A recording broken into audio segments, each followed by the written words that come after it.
தவிக தலைவர் விஜய் வேட்புமனு ஏற்கப்பட்டிருப்பதாக தேர்தல் நடத்தும் அலுவலர் அறிவிப்பு வெளியிட்டிருக்கிறார்.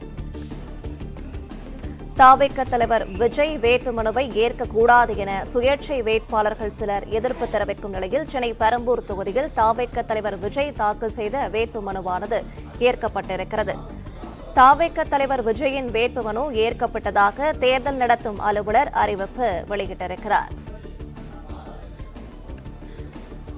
தவிக தலைவர் விஜய் வேட்புமனுவை ஏற்கக்கூடாது என சுயேட்சை வேட்பாளர்கள் சிலர் எதிர்ப்பு தெரிவிக்கும் நிலையில் சென்னை பெரம்பூர் தொகுதியில் தவிக தலைவர் விஜய் தாக்கல் செய்திருக்கும் வேட்புமனுவானது ஏற்கப்பட்டிருக்கிறது. விஜயின் வேட்புமனு ஏற்கப்பட்டதாக தேர்தல் நடத்தும் அலுவலர் அறிவிப்பு வெளியிட்டிருக்கிறார்.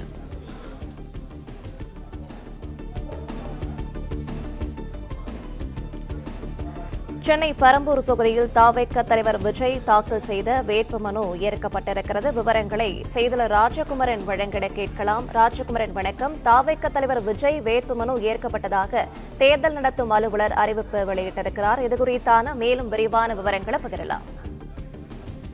தமிழக வெற்றி கழக தலைவர் விஜய் 2 சட்டப்பேரவை தொகுதிகளில் இந்த தேர்தலில் போட்டியிடுகின்றார். அதன் அடிப்படையிலே 2 தொகுதிகளில் ஒரு தொகுதியாக பெரம்பூர் தொகுதி இருக்கின்றது. மற்றொரு தொகுதியை பொறுத்தவரை திருச்சி மாவட்டத்திலே திருச்சி கிழக்கு தொகுதியில் போட்டியிடுகின்றார்.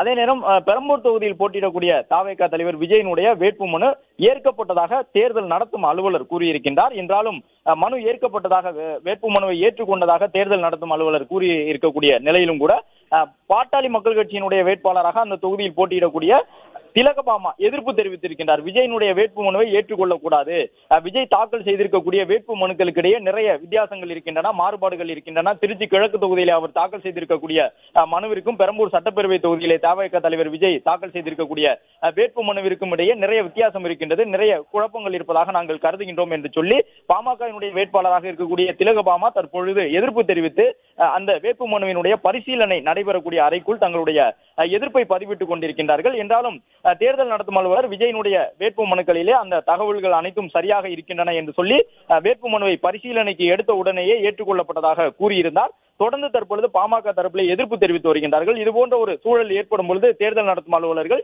அந்த வேட்பு மனுவை சில நேரம் பரிசீலனைக்கு உட்படுத்தாமல் சற்று நேரம் வைத்துவிட்டு நிலுவையில் வைத்துவிட்டு மற்ற சுயேட்சை வேட்பு மனுக்கள் உள்ளிட்டவற்றை எல்லாம் பரிசீலனை மேற்கொள்வார்கள். அதன் பிறகு அந்த குறிப்பிட்ட முக்கிய வேட்பு மனுக்களுடைய பரிசீலனையை நிறுத்தி வைத்து அதன் பிறகு அந்த முக்கியமான வேட்பு மனுக்களை எல்லாம் எடுத்து பரிசீலனைக்கு பிறகாக ஏற்பார்கள் அல்லது இல்லை என்று அறிவிப்பார்கள். அந்த அடிப்படையிலே தமிழக வெற்றி கழக தலைவர் விஜயனுடைய வேட்பு மனு தற்பொழுது ஏற்கப்பட்டதாக அதிகாரப்பூர்வமாக தேர்தல் நடத்தும் அலுவலர் கூறிவிட்டார். என்றாலும் உடனடியாக